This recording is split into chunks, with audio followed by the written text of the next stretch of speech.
Hi friends, అందరూ ఎలా ఉన్నారు? బాగున్నారు కదా. ఈరోజు మా కూర వచ్చేసి చికెన్ కర్రీలో నేను నా స్టైల్లో ఎలాగో ఈ వీడియోలో చెప్తాను. సో ఫుల్ లెంగ్త్ వీడియో అయితే నేను తీయలేదు ఫ్రెండ్స్, అందుకోసం సింపుల్ టిప్స్ ఏమైనా ఉంటే చెప్తాను, మీరు తప్పకుండా ఫాలో అయిపోండి. అలాగే ఛానల్ ఇప్పటివరకు సబ్స్క్రైబ్ చేసుకోకపోతే సబ్స్క్రైబ్ చేసుకోండి, కంటిన్యూగా వాచ్ చేయండి.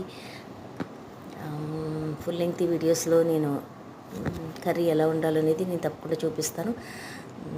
అలాగే సపోర్ట్ చేయండి. నేను మొబైల్తోనే తీస్తున్నాను కాబట్టి నాకు కొంచెం క్లారిటీగా వీడియో అనేది క్యాప్చర్ చేయడం అవుతలేదు. సో మీరు సపోర్ట్ చేయండి ఫ్రెండ్స్ తప్పకుండా.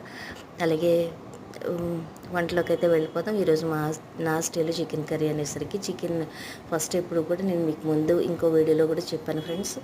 మనం ఏ కూరగాయ అయినా సరే స్టార్టింగ్ తాలింపు వేసుకున్నాక ఆనియన్ వేసినప్పుడు ఉప్పు పసుపు అనేది ముందు యాడ్ చేసుకుంటే త్వరగా మగ్గిపోతుంది. సో బాగా మగ్గిన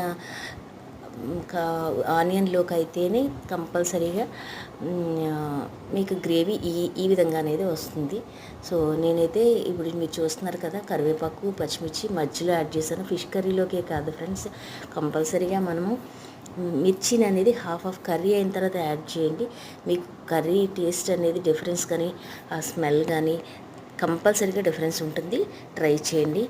అలాగే చికెన్లో నేను లాస్ట్లో అయితే కొంచెం వాటర్ అయితే యాడ్ చేస్తాను, ఎందుకంటే ఫుల్ ఆయిల్తో అయితే నాకు ఉడికినట్టుగా అనిపించదు.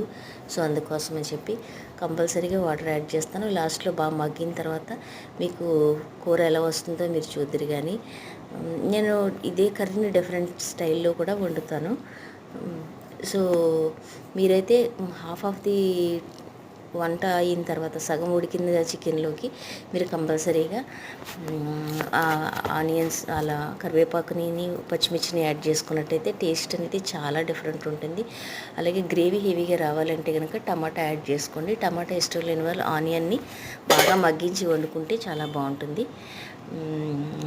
లాస్ట్లో చూసారు కదా ఫ్రెండ్స్, నేను వాటర్ కొంచెంగా యాడ్ చేసి అయిన తర్వాత మసాలా కూడా యాడ్ చేస్తాను. ఇంట్లో పట్టుకున్నవి కారం కూడా నేను ఇంట్లో తయారు చేసుకుంటాను. సో చూస్తున్నారు కదా కూర ఎలా వచ్చిందో. సో ఎక్కువ ఆయిల్ అయితే ఏమీ మనకు పడదు చికెన్లోకి. ఈ కర్రీకి మా ఇంట్లో అయితే నేను చాలా ఆయిల్ యూజ్ చేసావు అని అంటారు. సమ్టైమ్స్